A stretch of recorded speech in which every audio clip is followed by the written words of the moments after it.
Another year is over. This is my game of the year. Except I know fuck all about video games, so it's gonna be my movie of the year. My film of the year, game of the year, of the year. Now, one of you, Rowan, shout out to Rowan, suggested that I review every film I watched in 2021. However, as of recording this on the 26th of December, that is, oh Christ, 400 films. So, I'm not going to subject you to that. Then I thought, oh, maybe I can just review every film I watched in 2021 that was filmed in 2021. Alright, that's still 67 films, so I'm going to do my top 5. Obviously in this video I'm going to be talking about movies that came out this year, so I'm going to put all the films I talk about down in the description because spoiler warnings. So yeah, if you care about any films, because I know there is definitely a film that people care about spoilers that came out recently that I'll be talking about, so just, I'll put timers of when I'll be talking about each film. So I've got my pen board, my cup of tea, my fucking, you guys better watch Brian David Gilbert or this will make no fucking sense. But anyway, blam! I'm a jump cut expert. Right, so starting out at number 5, Inside by Bo Burnham. That film is fucking funny as fuck, depressing as shit, and all the songs are absolute bangers. I would go into more detail about it, but I think the internet doesn't need more video reviews of why Bo Burnham's Inside is good. And I was gonna say it's a tight 90, but it's not even fucking 90 minutes, it's like 87 minutes or something. It was just fucking depressed, and he was like, yeah, here's some fun tunes about why the world's ending. It's great, it's a good film. Number 5. This video is gonna be such a disaster. Shit, I've just spilled tea all over all the fucking paper. Number 4, blam! Bad Like Banging or Loony Porn. What a cracked film that is! It's something that's definitely going to be a bit controversial because I'm just surprised if anyone's fucking heard of it. But it's a Romanian comedy lockdown third world protest film-ish. The basic premise is it follows this woman who's a teacher who's had a sex tape leaked online, and it just discusses like Romania's culture with sex and teachers and women and communism and the wars and art, and it's cracked. It's fantastic.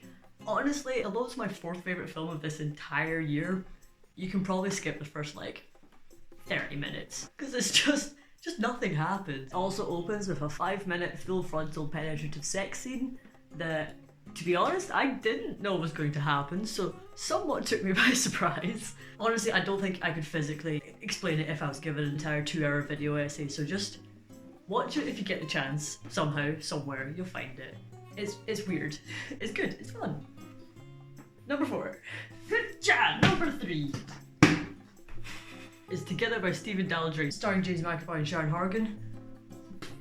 I was saying to people that I fucking hate lockdown content, like, you know, people talking explicitly about lockdown and making jokes about wearing masks and how Boris Johnson's a fanny, and I suppose all 3 of these are explicitly about lockdown. So it's about these 2 characters called him and her, and they're married and the marriage isn't going well, but then lockdown happens and they get stuck together, and it's just about family and it's about how Boris Johnson's a fanny. It's really well put together. It's a strange combination of normal acting and direct address, and it's just one of these films that is like happy sad the whole way through and it leaves you crying and thinking about life. And I realised so are the next 2 on the list. But it does it just such a perfect way of distilling the first year of lockdown and just the fucking how fucked it was and how interesting it was and what we as a culture found important and what we find interesting now. And again, good film, watch it. I'm going to tell you to watch all of these films, but watch it.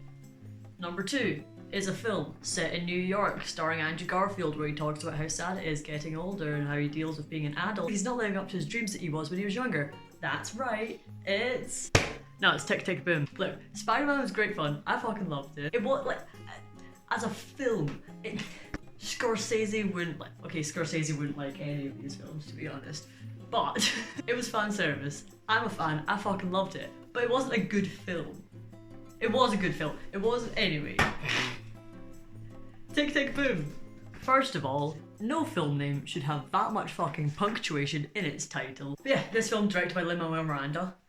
I've actually never seen any of his other films, but It was fucking good. It was a good film. I absolutely loved it. Starring Andrew Garfield, who plays Jonathan Larson, and it just goes through his life trying to produce his first musical that didn't work out. All the acting's amazing, all the characters are brilliant, and you just get such a genuine sense of who Jonathan was as a person. Again, the songs slap. I'm not into musicals. I don't know why there's 2 musical numbers on here. It's very theatre kid, but it pulls it off. The cinematography is great. The fucking dancing is great. I don't know what dancing's called. I don't do theatre.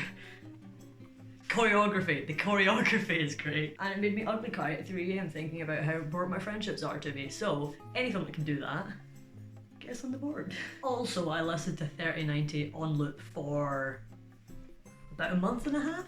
Before we move on to what my favourite film of the year was, I'm gonna do some honourable mentions. 3 good superhero films that came out this year. Suicide Squad, Shang-Chi, Spiderman, and Venom Let There Be Carnage. Yes, I said it. It's a hilarious buddy cop rom-com detective thriller. It's amazing. It's so good. It's so camp, and it actually knows it's camp this time.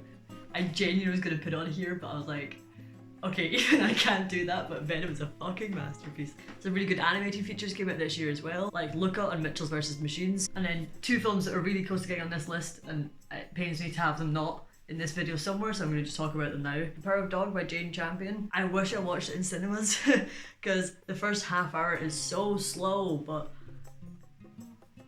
fucking rise in tension. I've never seen rope making be so sexually driven. It's a good film. I recommend it. You have to really be in the mood for it, but I recommend watching it anyway. Second very honourable mention is Operation Hyacinth by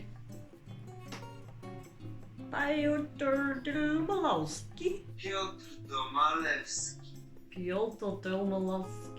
Anyway, it's about a cop in 1980s Poland who has to go hunt out gay fellas because that's illegal, but it turns out he's gay. I'm really not doing good. It's a very excellent film, and again, you should watch it. I'll stop saying that. Take that as bread. Anyway, time for number 1. Oh, I've lost the number 1. Where did it go? Ah! Burger King? But lettuce. Number 1 film of the year. Kapow! Fuck. Number 1 film of the year. Come On, Come On by Mike Mills. Ha! I work in a cinema and I was ushering during this film. And just at the end, I was just weeping, trying to take people's tickets. Did you enjoy the film? Yeah, it was really nice, wasn't it? It's just, if you've seen any other of Mike Mills' films, it makes sense. But it's just another one of these happy, sad films that makes you think about life and shit. It's just beautiful. It's the story of an uncle who, due to problems in the family, has to take care of his nephew for a couple of months. And it's just a film about childhood and adulthood and parenthood and hoods. It stars Joaquin Phoenix, which took maybe a couple of minutes to adjust to because he kept laughing and I was like, oh, that's a joke, baby. I'm sorry, I'm still slightly hungover from Christmas. It's just one of these beautiful films that after you watch it, you just want to talk to people. Not even just about the film, you just want to ask people's days. But yeah, okay, so I think that's my video. I think that's me done. I hope you're happy, Rowan. And I'm just gonna say, be grateful that what I mentioned, 9 films, I could have done 68. I spared you of me talking about 68 films. Alright, this has been the Film of the Year, Game of the Year review. We're about to